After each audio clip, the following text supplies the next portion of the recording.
ரொம்ப ஆசை இருந்தது. ஆனால் நாங்கள் இருந்த ஊர் வந்து ஓதுறதுக்கு உண்டான மதம் சாப்பிட்டு பக்கத்தில் எதுவுமே கிடையாது. அது வந்து ஒரு பணக்காரர்களுக்கு மட்டுமே அது கிடைக்கக்கூடிய ஒரு விஷயமா இருந்தது. ஏன்னா ரொம்ப தூரம் இங்கேருந்து ஜங்ஷன் வரைக்கும் போகணும்.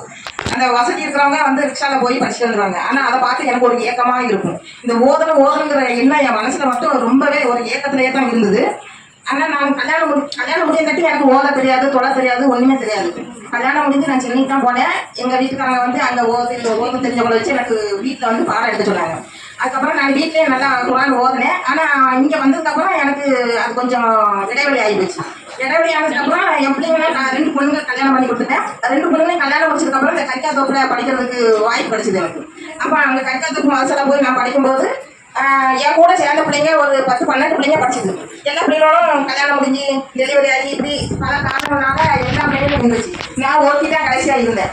ஆமாம், அந்த எனக்கு பாடம் எடுக்கக்கூடிய உஸ்தாது என்ன சொன்னாங்கன்னா, நீங்கள் ஒருத்தர் தானே இருக்கிறீங்க, உங்கள் ஒருத்தருக்காக என்னால் ஆலிமா பாடம் எடுக்க முடியாது.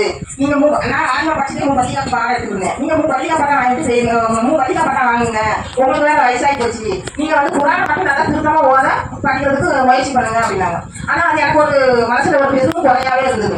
அதுக்கப்புறம் எனக்கு ரொம்ப உடம்பு நல்லா ரொம்ப மோசமாகி கொஞ்சம் வீட்லையும் கொஞ்சம் ரெஸ்ட் எடுக்க வேண்டிய சூழ்நிலை ஆகிப்போச்சு. அதுக்கப்புறம் இங்கே மேல்சரில் எங்கள் அக்கா வந்து கொஞ்ச நாள் தீனியாத்து படித்தாங்க. அப்போ பெரியதா வந்து உமரா போயிருந்தவங்களுக்கு அப்போ உஸ்தாதும் ஆயிஷாவும் பாடம் எடுத்துட்டு இருந்தாங்க. அந்த நேரத்தில் தான் நான் இங்கே வந்து முதல்ல குரானை வந்து திருத்தமாக படிச்சு கொடுவோம். அவங்க அந்த உஸ்தாத் அப்படி சொன்னாங்க, முதல்ல திருத்தமாக படிச்சு கொடுவோம் அப்படி வந்து இங்கே தீனியாத்து தான் நான் சேர்ந்தேன். தீனியாத்து சேரும் போதே உஸ்தாத் வந்து என்னை வந்து மக்தப் போய் பார்த்துட்டு சொன்னாங்க.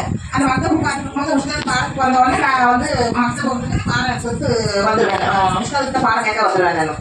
அதுக்கப்புறம் வந்து எனக்கு அந்த ஆன்மா எப்படியாவது படிக்கணும். ஏன்னா நம்ம வந்து படிச்சதுமே அந்த ஒவ்வொரு அரபு வார்த்தைக்கும் தமிழாக நம்ம படிக்கும்போது எனக்கு அதனால ரொம்ப ஒரு ஆவல் வந்துச்சு, எப்படியாவது முழுசா படிக்கணும் அப்படின்ட்டு.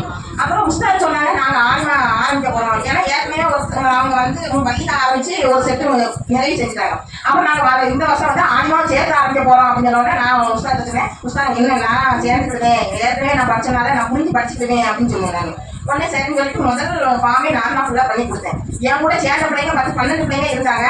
கடைசியில் எல்லாரும் இப்படிதான் இந்த லாக்டவுன் ஒன்று வந்து பாருங்க, எல்லா தலையெழுத்து மாற்றுற மாதிரி எங்கள் மதசா பிள்ளைகளோட தலையெழுத்து மாற்றிடுச்சு. என் கூட படித்த பிள்ளைங்களா 100க்கு 1 மார்க்கு குறைய எடுத்தாலும் கண்ணீர் வடிக்கக்கூடிய பிள்ளைங்க, ரத்த கண்ணீரே வந்துடும். அவ்வளோ எல்லாம் அந்த பிள்ளைங்க நல்லா படித்த பிள்ளைங்க, நல்ல ஒரு புத்திசாலி பிள்ளைங்க, அருமையாக படிப்பாங்க. அவங்க கூட தான் நானும் படித்தேன். நான் ரொம்பலாம் படிக்கல, நான் ஒரு 7th பாஸே நின்னவ தான். நான் வந்து அந்த அளவுக்கு நான் குறைய படித்தேன். ஆனால் நல்லா ஒரு இந்த மற்ற ஒரு காலேஜ் படிக்கிறவங்க தமிழ் வாசிக்கிறத விட நான் ஓரளவுக்கு நல்லா திருத்தமாக தமிழ் வாசிப்பேன். அதனால எனக்கு இந்த படிக்கிறதுல எனக்கு கொஞ்சம் பிரச்சனை இல்லாமல் இருந்தது.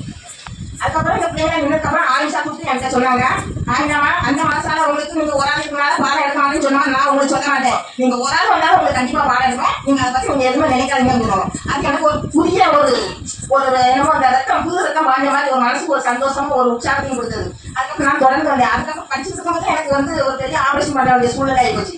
அப்புறம் ஆயிஷா நீங்கள் ஆபரேஷன் பண்ணுங்க, உங்களுக்கு எவ்வளோ நாள் லீவ் வேணும்னு கேட்டாங்க. இல்லை ஆயிஷா எனக்கு பாடம் புரியணும், நான் படிச்சதுனால பரவாயில்ல, எனக்கு பாடம் நடத்தும்போது நான் இருக்கணும், நான் லீவ் விட்ட பிறகு தான் நான் ஆபரேஷன் பண்ணுவேன் அப்படின்னு சரின்னு சொல்லிட்டு அதே மாதிரியே நான் லீவ் விட்டதுக்கப்புறம் ஆபரேஷன் பண்ணேன். 2 மாதம் வீட்டில் ரெஸ்ட் எடுத்தேன். வீட்டில் எடுக்காத அளவுக்கு நான் மறுபடியும் மதரசால வந்து சேர்ந்தேன். எனக்கு ஆயிஷாவும் சரி உஸ்தாதும் சரி ரொம்ப சப்போர்ட்டாக இருந்தாங்க. இதில் இடையில எங்கள் வீட்டுக்காரங்களுக்கு வேறு ஆபரேஷன் பண்ண வேண்டிய ஒரு சூழ்நிலை ஆகிப்போச்சு. அப்பவும் ஆயிஷா நேரில் வந்து பார்த்து எனக்கு தேவையான உதவியெல்லாம் செஞ்சுட்டு போனாங்க. அது மட்டும் இல்லை, என் கூட படிக்கிற பிள்ளைங்களும் எனக்கு வந்து வெளியே சொல்ல முடியாத அளவுக்கு நிறைய உதவி செஞ்சுக்கிறாங்க. அது நான் சொன்ன அந்த பிள்ளைங்க சந்தோஷப்படுறாங்க. அதனால நான் சொல்லலை. நான் அந்த அளவுக்கு என் கூட படித்த பிள்ளைங்களும் சரி உஸ்தாதும் சரி நல்ல சப்போர்ட் பண்ணாங்க, ரொம்ப உதவியாக இருந்தாங்க. இதெல்லாம் உடனே நான் படிக்கும்போது ஒவ்வொரு புக்கும் வந்து 500 ரூபா 400 ரூபா இப்படி இருக்கும். எங்கள் அக்கா பிள்ளைங்க தான் எனக்கு வாங்கி தருவாங்க.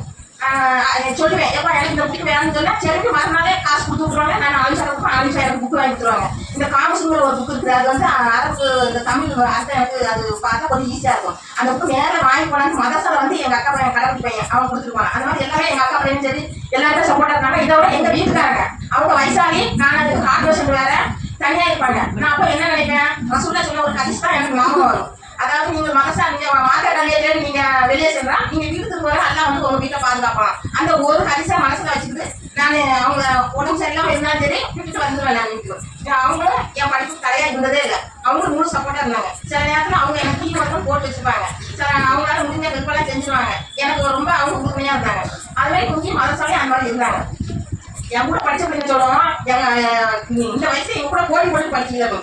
அப்போ நான் சொல்லுவேன், நீங்களாம் சுறுசுறுப்பாக துள்ளி கொடுக்க முயல் குட்டிங்க, நான் 100 ஆபரேஷன் பண்ணி ஆமை வேலை நடந்துட்டு இருந்தேன், என்னைய போய் இப்படி சொல்லுறீங்களா பாருங்க. ஆனால் கடைசியில் எது ஜெயிச்சுது, ஆமை தானே ஜெயிச்சுது அப்படிம்பாங்க. அந்த முயலாமை கதை எது சொல்றேன்னா முயற்சி இருக்கணும் ஒரு மனுஷனுக்கு. கடைசி வரைக்கும் விடாமுயற்சி இருந்ததுன்னா நம்ம சேர்ந்த இலக்கா போய் கண்டிப்பா சேர்ந்துடலாம். எவ்வளவோ பிரச்சனை வரதான் இருந்துச்சு எனக்கு, குடும்பத்துலையும் சரி சொத்துலையும் சரி எவ்வளவோ பிரச்சனைகள் வந்து எல்லா பிரச்சனையும் நான் வந்து ஒரு பக்கம் ஒதுக்கி வச்சுட்டு தான் நான் படிக்க வந்தேன். எல்லாம் சொல்லுவாங்க எங்களுக்கு சுகர் இருக்குது, ப்ரெஷர் இருக்குது. எனக்கும் சுகர் இருக்குது, ப்ரெஷர் இருக்குது, பெரிய ஆப்ரேஷன் பண்ணிட்டேன். எனக்கு வந்து பெட் ரெஸ்ட் தான் இருக்கக்கூடிய சூழ்நிலை. நான் அதெல்லாம் ஒதுக்கி வச்சுட்டு அல்ல மறுமை நாளுக்கு நம்ம என்ன செஞ்சிருக்கோம், மறுமை நாளுக்கு நம்ம வெறுங்கையோட போகக்கூடாது. ஒரு எழுத்துக்கு 10 நன்மை. அப்போ ஒரு எழுத்து சொல்லி கொடுத்தா நம்மளுக்கு எவ்வளோ நன்மை கிடைக்கும். அப்படியே இந்த பிள்ளைங்களை நல்ல மாதிரி நம்ம படிக்க வைக்கணும். இப்போ வந்து உலகத்தில் நம்ம வந்து 3 விஷயம் தவிர நம்மளை பின்தொடராதுன்னு சஜிஸ்ட் வருது.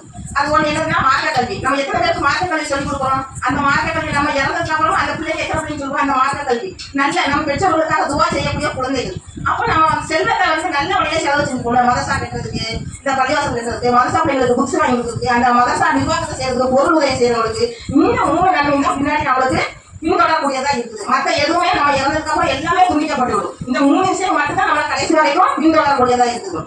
நான் இன்னும் அந்த எங்களுக்காக மத்தியானத்துல சாயங்காலம் வரைக்கும் ஆலிமா கிளாஸ் வச்சிருந்தாங்க. இனிமேல் நோம்புக்கு அப்புறம் ஓப்பன் பண்ண போறாங்க.